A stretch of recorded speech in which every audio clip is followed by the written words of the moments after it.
Le Seigneur soit avec vous. Lecture du Saint-Évangile de Jésus-Christ selon saint Matthieu. En ce temps-là, Jésus prit la parole et dit : Père, Seigneur du ciel et de la terre, je proclame ta louange. Ce que tu as caché aux sages et aux savants, tu l'as révélé aux tout-petits. Oui, Père, tu l'as voulu ainsi dans ta bienveillance. Tout m'a été remis par mon Père. Personne ne connaît le Fils sinon le Père, et personne ne connaît le Père sinon le Fils, et celui à qui le Fils veut le révéler. Acclamons la parole de Dieu.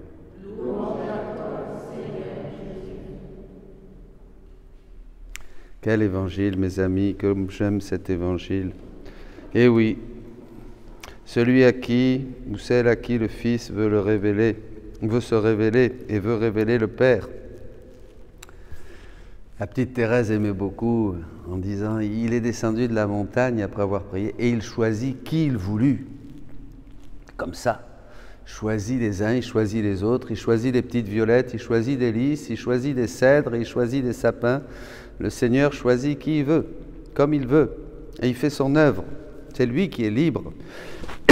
Et généralement, il choisit des gens simples et petits, voilà, ou pauvres et pécheurs, comme au début, il le dit. Alors, et les autres, pour les autres, les doctes, les savants, c'est caché. Alors, est-ce que c'est quelque chose qui est juste pour le temps de Jésus, ou est-ce que c'est quelque chose qui, en fait, vaudra jusqu'à la fin des temps? Jusqu'à la fin des temps. Pourquoi? Parce que le ciel et la terre passeront, mais ces paroles ne passeront jamais. Jésus est toujours là. Alors, évidemment, dans le livre du ciel, c'est très beau et il y a une lumière toute particulière comme tous les évangiles, puisque le troisième fiat, la divine volonté, vient, ce don que Dieu vient nous faire, vient achever toute la création, toute la rédemption, donc tout devient lumineux. C'est comme quand on lit l'Ancien Testament à la lumière du Nouveau, tout devient lumineux. On se dit, waouh, on comprend les prophéties, on comprend les prophètes, on comprend tout ce qui est les préparations divines. Depuis, voilà, c'est très beau, évidemment. Depuis la Genèse, on voit déjà la promesse du Rédempteur dans Genèse 3,14, etc. Donc le proto-évangile. Et Marie, on voit tout. On voit tout, pourquoi? Parce qu'on a la lumière du Nouveau Testament. Eh bien, dans la divine volonté, c'est pareil. Tous les évangiles sont lumineux, parce qu'on a la lumière de la divine volonté, qui est l'œil de l'âme, et on voit toutes les choses du point de vue du ciel. Donc on comprend beaucoup de choses, et en plus Jésus nous les explique, bien sûr. Alors cet évangile, nous allons y aller. On va voir deux textes. Le premier du volume 25, 14 novembre 1928, et le deuxième, très important, qu'on va un peu décortiquer, du volume 28, 9 juillet 1930. C'est très important, toutes ces catéchèses, parce que vous pourrez les réécouter, les méditer et aller au texte. Et c'est ça qui vraiment nous fait grandir, comme je le partageais avec un frère ce matin, puisque ce sont les connaissances que nous avons qui sont transformantes, qui sont des vérités communicatives qui font grandir notre âme. En fait, c'est le ciel qui vient dans notre cœur par la connaissance, puisque la vie éternelle, dit Jésus, c'est te connaître toi et celui que tu as envoyé, Jésus-Christ.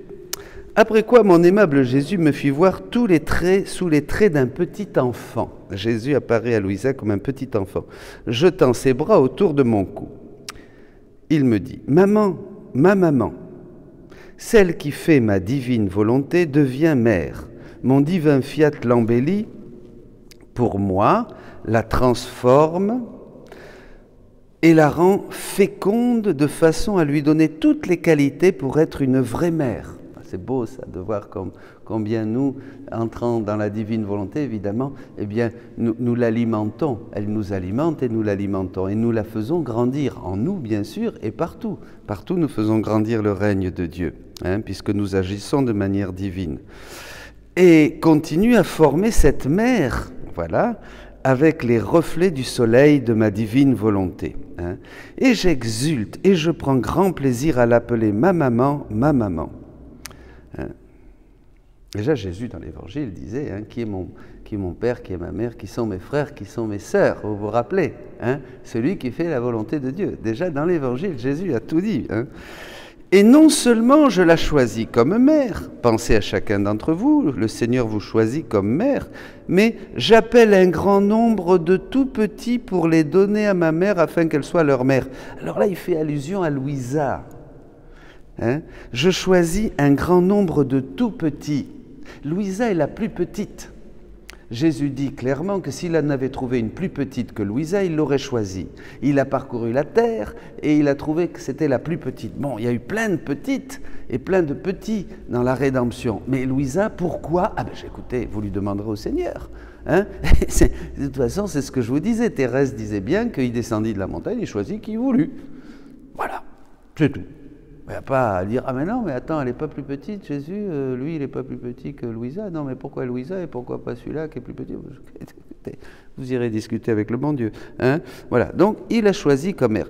Et il appelle un grand nombre de tout petits pour les donner à ma mère afin qu'elle soit leur mère. Alors là, c'est beau, parce qu'en fait, il n'y a que dans la divine volonté qu'on devient vraiment, vraiment, vraiment petit. Eh bien oui. Déjà, dans la rédemption, on voit bien, comme Jésus dit, que Jean était le plus grand des prophètes, mais pourtant le plus petit dans le royaume. Mais celui qui est plus petit est encore plus grand. Vous voyez, donc, mais dans la divine volonté, on devient vraiment tout petit. Puisque c'est elle qui doit régner en nous, il n'y a plus rien qui doit régner en nous, d'humain. Il n'y a plus rien. C'est comme Maman Marie, la plus petite que la terre ait connue, c'est la Vierge. Pas vrai? Pas plus petit hein, que l'humble servante. En disant cela, il m'a montré un grand nombre de petits garçons et de petites filles autour de moi. Ça, c'est très important. Vous voyez, tous, Louisa, nous recevons tous hein, de cette cathèdre, de cette source hein, du livre du ciel qui a été déposé en Louisa. Voici ma mère et voici votre maman. Dit Jésus. Tous ces petits étaient en fête et m'entouraient avec Jésus qui ajouta, ces petits que tu vois ne sont rien d'autre que la première cohorte des enfants de ma divine volonté. C'est-à-dire, c'est nous. Cette génération charnière. Nous sommes tous ces petits qui sont autour de Louisa. Qu'est-ce que vous faites? Vous lisez le livre du ciel, vous méditez le livre du ciel, vous écoutez les enseignements, vous avez soif, vous vous sentez attiré, rapté par ces vérités du ciel, ces choses du ciel, ça vous remplit le cœur et l'âme. Nous allons vers Louisa et tout ce que Dieu et la divine volonté a déposé à Louisa pour nous. Maintenant, nous pouvons tous entrer comme des petits. Hein? Voilà. Et en elle, tous seront petits parce que la divine volonté a la vertu de préserver leur fraîcheur et leur beauté, tout comme ils sont sortis de nos mains créatrices. Et comme elle a appelé ta petitesse à vivre en elle, voyez, la divine volonté a choisi la petitesse de Louisa. Pas d'un autre et pas d'une autre. Choix de Dieu. Il est juste que, étant la première, encore, c'est la première, tu sois la petite maman de tous ces petits-enfants. Que c'est beau, que c'est beau. Mon Dieu, volume 25, 14 novembre 1928. Alors maintenant, on va aller un peu plus loin. Donc ça, c'est posé. On a le cadre. Hein. On est vraiment tout petit que dans la divine volonté. Et plus on s'immerge dans cette mer hein, de la divine volonté, plus on devient petit, petit, petit, petit. Et on est complètement en Dieu. Hein, et Dieu en nous, et Dieu règne en nous, et nous régnons avec lui. Bon. Ah ma fille, mon crime est toujours l'amour. Ce qu'on reproche toujours à Jésus, c'est d'aimer. Hein, pour ça, on l'a crucifié par amour. Parce qu'il n'est pas crucifié par amour, mais parce qu'il nous a trop aimés. Hein. Et c'est aussi le crime de celle qui m'aime, Louisa, mais nous tous. Sans rien trouver d'autre à juger, il juge l'excès de mon amour et celui de mes enfants qui ont peut-être donné leur propre vie pour ceux qui les jugent. Alors là, parce qu'il y avait des prêtres, des hommes d'église qui jugeaient Louisa sur cette familiarité qu'elle avait avec Jésus. Et que Jésus avait avec elle. Ça peut scandaliser, on l'a vu dans les premiers livres, quand même, hein, voilà, généralement, bon, alors vous dites que vous êtes dans la divine volonté, vous êtes petits, on se moque un peu de nous, hein, bon, ben oui, ils sont un peu illuminés, divine volonté. Oui, voilà. Moi, je suis théologien, je sais. Non, attendez, ça c'est bien, ça non. Là, bon, on est au-dessus, nous. Vous savez, souvent, l'homme, le savant, comme dans l'Évangile, ça lui est caché. Pourquoi? Parce qu'il est au-dessus du petit. Il est au-dessus. Qu'est-ce que c'est ça? C'est pas le fils du charpentier? Attention là. Oh, il est de Nazareth. On connaît ses frères, ses sœurs, sa famille. Vous voyez, on juge l'apparence. Donc on voit rien parce que c'est caché aux sages et aux savants. C'est caché. Il faut mourir. Il faut se cacher, déjà disait « Oh Dieu d'Israël, que tu es un Dieu caché », disait Isaïe. Et comme dit Thérèse, il faut se cacher pour découvrir le Dieu caché. Vous voyez? Et cacher, se cacher, ça veut dire mourir à soi. Bon, alors, ils peuvent juger comme ils veulent. Mais quelle ne sera pas leur confusion lorsqu'ils se présenteront devant moi et qu'ils verront clairement que c'est bien moi qui agissais de la manière qu'ils condamnaient. Ça c'est chaud là. Vous savez, on juge, on crie oui, oui. Quand on arrivera devant le Seigneur, on dit pour qui tu te prends toi? Si j'ai voulu me manifester à travers les enfants de Fatima, si j'ai voulu donner un message à l'humanité à travers la petite Bernadette qui savait ni lire ni écrire, ne suis-je pas Dieu et ne puis-je pas faire ce que je veux, comme je veux? Ce que je te reproche, mais moi j'ai prêché, Seigneur, mais moi j'ai écrit des livres, Seigneur, j'ai fait des miracles en ton nom, je ne te connais pas. Eh oui, il faut faire attention quand même. Hein. Je tremble, faites votre salut avec crainte et tremblement. Je tremble, on tremble devant qui? Devant notre orgueil, devant notre volonté propre, devant cette bêtise qui nous colle à la peau, cet aveuglement, c'est cela qu'il faut trembler. Et il faut supplier le Seigneur tous les jours. En Marie, c'est mieux. Il faut demander à Maman Marie qu'elle nous fasse entrer dans sa petitesse pour pouvoir entrer dans le royaume de la divine volonté. Ils peuvent juger comme ils veulent. Quelle sera leur confusion? Et que leur jugement a empêché la venue d'une grande gloire pour moi. Ah, ça c'est terrible. Le jugement, les critères, les lois que nous imposent ces fameux savants, vous voyez, ceux qui ne sont pas en Christ. Mais tout le monde est appelé à être en Christ, hein, je ne condamne personne, tout le monde. Chacun se regarde. Cette parole nous renvoie chacun notre propre conscience. On ne met pas le doigt, on ne jette pas la première pierre. Mais je préfère même dire, le pire c'est moi, qui a lutté tous les jours pour ne pas faire partie de ces savants qui se croient quelque chose. Ce n'est pas quelque chose d'acquis en plus. Il n'y a rien qui est acquis. C'est tous les jours qu'on doit faire les actes préalables et les actes actuels, non? Bon, alors.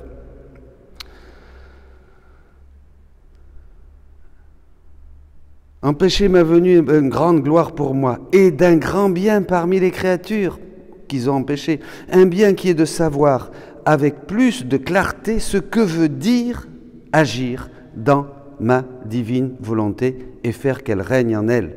Ils ont empêché, je répète, ce grand bien qui est de savoir avec plus de clarté ce que veut dire agir dans ma divine volonté et faire qu'elle règne. Deux choses importantes. Qu'est-ce qu'il faut savoir sur cette terre avant de la quitter? Savoir comment agir dans la divine volonté et qu'est-ce qu'il faut faire pour qu'elle règne. Le reste, vous pouvez oublier. Ces deux choses contiennent absolument tout ce qu'on peut espérer faire sur terre.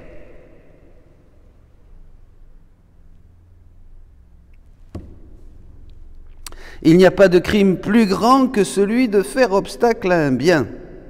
Par conséquent, ma fille, je te recommande de ne pas te laisser troubler, ni de rien changer à ce qui se passe entre toi et moi. Vous occupez pas.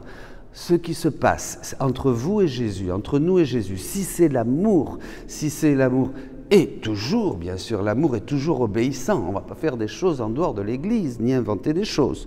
Obéissant à l'Église, obéissant aux enseignements de Jésus, en lui donnant de la crédibilité. Il faut croire que c'est Jésus qui nous parle. Et on est obéissant à tous, et même obéissant à tous nos frères. On se soumet parce que notre propre jugement, notre propre idée a peu d'importance. Du moment qu'on est soumis et qu'on est brisé pour être plus humble et plus ressemblant à Jésus, dans l'humilité qu'il nous a manifestée dans sa passion, alléluia.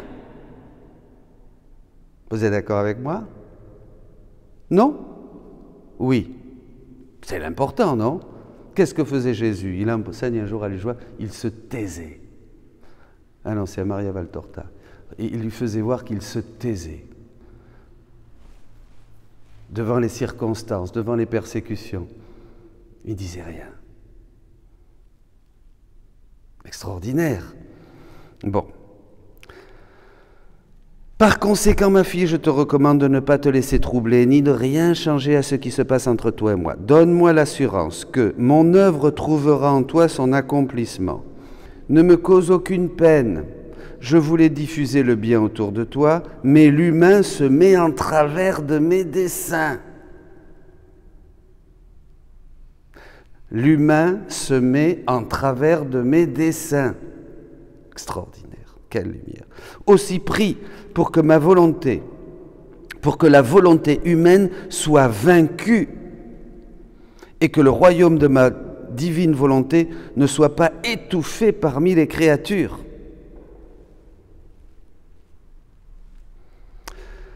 Mais je te dis que les connaissances de ma divine volonté ne resteront pas enfouies. Ne vous inquiétez pas, Dieu sait ce qu'il fait. Elles font partie de ma vie divine, et cette vie n'est pas sujette à la mort.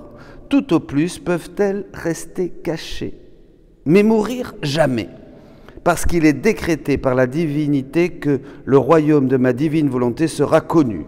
Donc pas de souci, hein, on peut faire comme disent les actes, faites ce que vous voulez, si ça vient pas de Dieu, ça disparaîtra. Si ça vient de Dieu, vous n'y pourrez rien.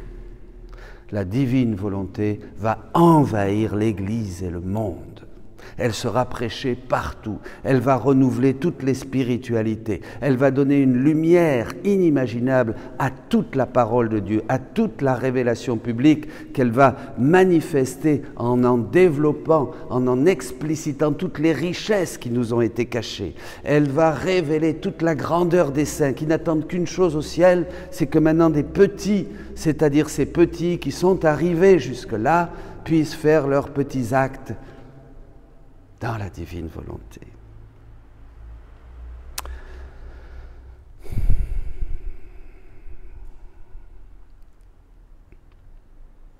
Et lorsque nous décrétons « aucun pouvoir humain ne peut s'y opposer », c'est tout au plus une question de temps. Ne vous inquiétez pas avec le temps. Ça aussi, aujourd'hui, c'est la grande psychose du temps. Il y en a qui font des refuges, il y en a qui partent là-bas, il y en a qui achètent des boîtes de conserve, il y en a qui disent que c'est demain, que c'est après-demain. On m'a donné déjà 50 000 dates, j'en ai pas vu une encore se réaliser. C'est que pourquoi? Parce qu'on ne voit pas que ça se réalise. Mais pas comme nous. Nous, on voudrait matérialiser. On voudrait, c'est comme, on va trop au cinéma, hein, on voudrait matérialiser la fin des temps. Voilà. Il y a des prophètes partout qui vous disent ce qu'il faut faire, ce qu'il ne faut pas faire, s'il faut faire ceci, s'il faut faire cela. Abandonnez-vous. Si vous êtes obligé de faire quelque chose, eh bien vous n'avez pas le choix, vous le faites. Et vous offrez. Et si à cause de faire cela vous mourrez, eh bien vous mourrez. Et c'est aussi la volonté de Dieu. Vous comprenez? Dans la divine volonté, il n'y a pas de faire quelque chose pour avoir quelque chose de plus et faire quelque chose de moins pour avoir quelque chose en plus. Ça n'existe pas, tout ça. Dans la divine volonté, la seule chose qu'il faut faire, c'est mourir pour le laisser régner en nous. C'est tout. Et s'abandonner. Et vivre le plus simplement possible. C'est-à-dire quoi? Ben, vivre le moment présent. Parce qu'il n'y a pas plus simple que le moment présent. C'est vrai. Hein? Et tout nous est donné. Jésus dit dans un passage que si on ne pense qu'à lui, si on ne fait que le moment présent, si on ne s'occupe que de lui, il s'occupera de tout. Bon, il le disait déjà avant. Bon. Continuons. Alors, nous décrétons, aucun pouvoir humain ne peut s'y opposer. C'est tout au plus une question de temps. Et en dépit des oppositions et des jugements contraires des personnes en autorité. Il faut faire très attention quand on a de l'autorité. Moi, ça me fait trembler. C'est pour ça que je ne veux plus d'autorité. Parce que dès qu'on est qui on est, qui suis-je? Mon Dieu, comme il faut prier pour les prêtres, prier pour les évêques, prier pour les cardinaux, il faut beaucoup prier pour les responsables de communauté, bien sûr. Faire des actes pour qu'ils soient illuminés. danger d'être en autorité. Vous vous imaginez si vous dites une bêtise et que vous retardez le royaume de la divine volonté dans un petit? C'est affreux. C'est mettre Jésus à mort dans le cœur d'un innocent. Faire très attention. C'est ça. Et la vie dans la divine volonté nous simplifie beaucoup les choses. Parce que plus on s'abandonne, plus on fusionne, plus c'est l'acte solennel et nous rejoignons Dieu partout, plus nous faisons du bien à tout le monde. Donc, il n'y a plus la peine d'essayer de faire que machin change ou que l'autre fasse ceci ou fasse cela. Vivez. Comme dit quelqu'un, c'est la spiritualité la plus simple, disait José Luis Acuña. La plus simple, la plus simple. Je ferai comme je le veux de toute manière, malgré les jugements contraires des personnes en autorité. Et si avec leur jugement, ils veulent enterrer un si grand bien et tant de vie divine de mes vérités, et chaque vérité est une vie, je les écarterai pour faire ce que je veux en plaçant d'autres personnes plus humbles, écoutez bien, et plus simples. Je répète, plus humble et plus simple et mieux porté à croire en mes admirables et multiples manières d'en user avec les âmes. C'est l'Évangile. Ce qu'il a caché aux sages et aux savants, il le révèle aux tout petits. Et ces tout petits, c'est vous. Multiples manières aux âmes. Et avec leur simplicité, ces petits, étant mieux disposés, bien sûr, plutôt que de chercher des arguties, elles reconnaîtront que ce que j'ai manifesté sur ma divine volonté est un don du ciel. Alléluia, un don du ciel. Et celles-là me serviront admirablement pour propager les connaissances de mon fiat dans le monde. Qui c'est qui va servir Jésus aujourd'hui dans le monde pour propager? L'unique chose qu'il faut chercher, c'est choses du ciel dont parlait saint Paul, c'est vérité du ciel, qui c'est? Les petits. Les petits qui sont dans la divine volonté, pas les autres. Ben non. Mais pourquoi? Mais parce qu'ils ne savent pas. Ils ne savent pas, c'est tout. On ne peut pas, ils savent d'autres choses, ils savent beaucoup de choses, ils sont savants, ils sont intelligents, tout ce que vous voulez. Mais ces choses cachées que maintenant Jésus révèle à la plus petite, d'abord Louisa qui ouvre la porte à tous parce qu'elle est chef de file, et maintenant à tous ces petits qui viennent autour d'elle et qui boivent à grande gorgée, dit Jésus, à ces vérités du ciel, c'est vous, c'est nous, alléluia. C'est la grande Pentecôte. L'Esprit Saint déversera totalement tout ce qu'il est, en plénitude, dit aussi le Seigneur. Bon, les sages, les savants et les dignitaires qui ne voulaient pas m'écouter. N'est-ce pas ce qui s'est passé? Attends, pardon. Et celles-là me serviront admirablement pour propager les connaissances de mon fiat dans le monde. N'est-ce pas ce qui s'est passé pour ma venue sur terre? C'est l'évangile d'aujourd'hui. Les sages, les savants et les dignitaires qui ne voulaient pas m'écouter. Ils avaient plutôt honte de s'approcher de moi. Eh oui, on se moque des petits, on se moquait des disciples, on se moque des saints, on s'est moqué de beaucoup de saints qu'on a pris pour des fous, des cinglés. Hein? On se moque aussi des âmes dans la divine volonté. Oui, c'est encore un nouveau truc, et regardez-les, bon voilà. Hein? C'est sûr qu'on ne paye pas de mine, c'est caché. Hein? Les sages, ils avaient plutôt honte de s'approcher de moi. Leur doctrine leur faisait croire que je ne pouvais pas être le Messie promis. C'est bien ça, le Messie qu'ils ont tellement attendu, quand vient la doctrine et qu'on l'explique, ils ne voient rien. C'est quand même, faut le faire. Hein?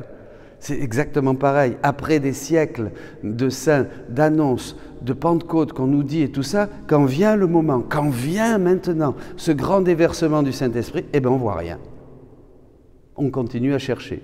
Comme nos frères juifs qui continuent à attendre un Messie. Il est arrivé, c'est dommage, ils ne l'ont pas vu passer. Eh bien maintenant, le royaume de Dieu s'installe sur terre et il y en a beaucoup qui ne vont pas le voir. Parce que c'est caché aux sages et aux savants et c'est révélé aux tout petits.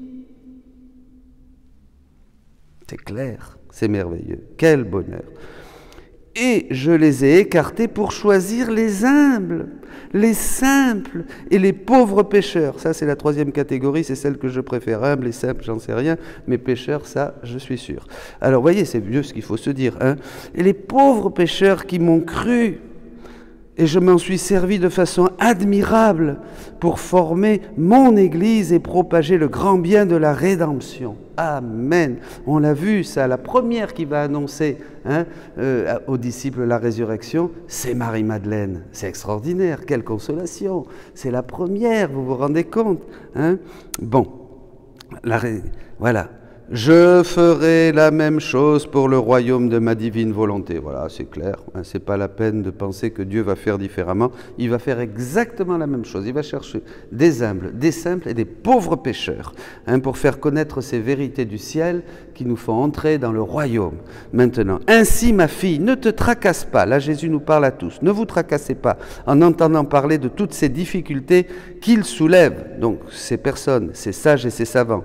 Et ne changeons rien à ce qui se passe entre toi et moi. Ça, j'aime beaucoup. Continue à faire dans ma divine volonté ce que je t'ai enseigné. Continuons. Ne change rien. Cette intimité, cette folie d'amour, cette petitesse, ce bonheur que tu vis dans ton cœur avec moi, avec ton Jésus. Parce qu'il n'y a pas de maître, il n'y a pas de clé, il n'y a pas de porte, il n'y a pas de chemin dans la divine volonté, dit Jésus. C'est Jésus notre maître. C'est Jésus qui nous parle. Vous comprenez ? Ça aussi, c'est une ambiguïté qu'il faudra éclairer. On n'a pas besoin, on a besoin bien sûr de personnes qui nous aident à obéir et garder le sens de l'Église, le sens des choses. Mais pour ce qui est de l'intimité cachée dans notre cœur, il n'y a que Jésus qui nous parle parce que nous croyons et nous donnons toute la crédibilité à ce qu'il enseigne dans le livre du ciel. Toute la crédibilité. C'est une question de crédibilité. Est-ce que vous croyez que c'est Jésus qui vous parle? À ce moment-là, qu'est-ce qu'il fait? Il voit que tu es petit et alors il déverse toute sa sagesse, toute sa lumière et il te parle à travers chaque page. Et nous formons cette grande fraternité des tout-petits. Il n'y aura plus de guerre, il n'y aura plus de disputes parce qu'on sera tous petits dans le cœur de Maman Marie, les enfants qui ont triomphé. Le triomphe de son cœur et du Sacré-Cœur de Jésus, son règne sur la terre. Amen. Soyons petits, soyons bénis.